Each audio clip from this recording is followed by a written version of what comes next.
Olá, amigos. Mais um capítulo do Espírito da Verdade. Hoje o nosso capítulo é o capítulo 20, intitulado Contrastes. O capítulo 20, ele se refere ao capítulo 3º do Evangelho segundo o Espiritismo, Há Muitas Moradas na Casa de Meu Pai, e o item 6. O item 6 do Evangelho segundo o Espiritismo, ele nos fala, ele começa falando dessa realidade da Terra, onde a gente ainda encontra muita maldade, paixões grosseiras, misérias e enfermidades de toda a natureza. E, olhando para essa realidade, nós muitas vezes pensamos no quão triste é a humanidade. E o item vai prosseguir nos trazendo a noção de que, na verdade, a Terra, a população da Terra representa uma fração, e a comparação que eles trazem é um lugarejo dentro de um imenso império. Então, a humanidade, na verdade, compreende todos os seres dotados de razão que povoam os inúmeros mundos do universo. Essa é a nossa humanidade. Então, aqui na Terra nós temos uma fraçãozinha dessa humanidade, ou seja, não representa a condição da raça humana na sua totalidade, digamos assim. E o capítulo de hoje, o título é então Contrastes, e é um texto de André Luiz que vai dizer assim: existem contrastes exprimindo desigualdades. Muitas criaturas encarnadas querem fugir da vida humana, contudo, as filas da reencarnação congregam milhares de candidatos ansiosos pelo renascimento. Legiões de trabalhadores se esquivam do trabalho, no entanto, sempre há multidões de desempregados. Numerosos alunos negligenciam os estudos, todavia, inúmeros jovens não têm qualquer oportunidade de acesso às casas de instrução, embora o desejem ardentemente. Então, esse primeiro parágrafo, contrastes que exprimem desigualdades. As desigualdades na vontade, na apreciação dos bens, das oportunidades que a vida oferece.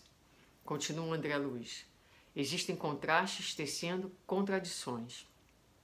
Tudo prova a presença do Criador no universo, todavia, mentes recheadas de conhecimento não creem na realidade divina. Todos podemos dar algo em favor do próximo, no entanto, muitos possuem abundância e nada oferecem a ninguém. Temos a apologia da paz onipresente, contudo, extensa maioria forja a guerra dentro de si mesmo. Então, contrastes tecendo contradições. A grande contradição de ter uma mente inteligente, dotada de conhecimento, e ser cego, incapaz de reconhecer a presença de Deus. Uma grande contradição.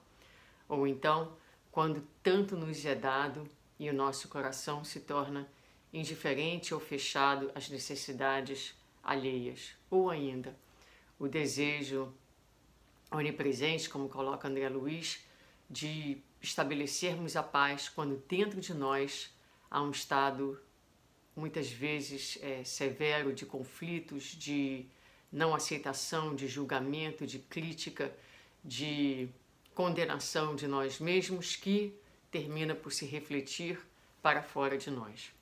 Continua André Luiz. Existem contrastes gravando ensinamentos. Então, contrastes que exprimem desigualdades, contrastes que tecem contradições, mas há também contrastes gravando ensinamentos. Há direitos idênticos e deveres semelhantes, contudo, há vontades diferentes, experiências diversas e méritos desiguais. A caridade mais oculta aos homens é, no entanto, a mais conhecida por Deus. A vida humana constitui cópia imperfeita da vida espiritual. Todavia, a perfeição das grandes almas desencarnadas da Terra foi adquirida no solo rude do planeta. Então, os contrastes geram ensinamentos.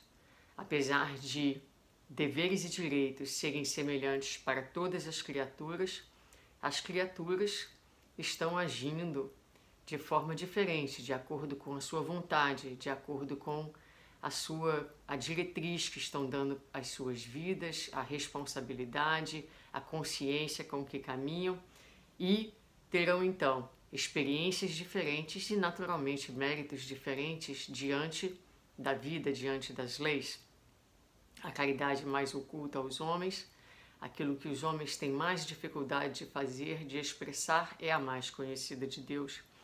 E quando nós pensamos nas vidas elevadas dos espíritos, amigos, mentores, que admiramos pela sua evolução, as virtudes, a grandeza das suas almas foi conquistada precisamente no solo obscuro do nosso planeta, entre vivências difíceis, cheias de contrastes, cheias de desigualdades, cheias de contradição, mas também recheadas de ensinamento.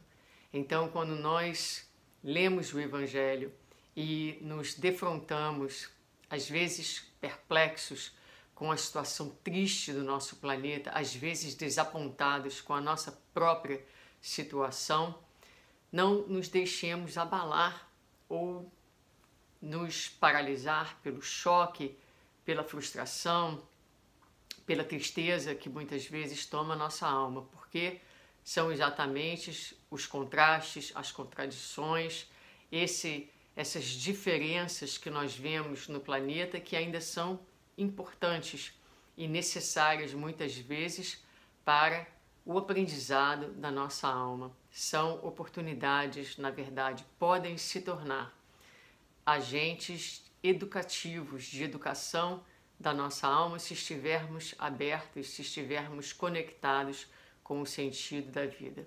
Podemos olhar para o planeta e dizer: que espetáculo triste. Verdade, há muita tristeza, há muita luta, há muito sofrimento na Terra, mas a Terra é e sempre será um hospital para as nossas almas, e na condição de hospital, a presença do médico de almas, Jesus, cuidando de todos nós, e o amor maior de Deus, que preparou essa ala, digamos assim, essa ala amorosa para receber a nós, todos que somos filhos endividados com a lei e estamos sob as diretrizes, a guiança do Criador, que nos provê as condições necessárias, as condições ideais para a recuperação, para a reabilitação de cada um de nós. Que Deus nos abençoe e que nós possamos continuar conectados com essa ideia maior da vida que há de nos sustentar os passos, mesmo nos momentos mais difíceis. Muita paz.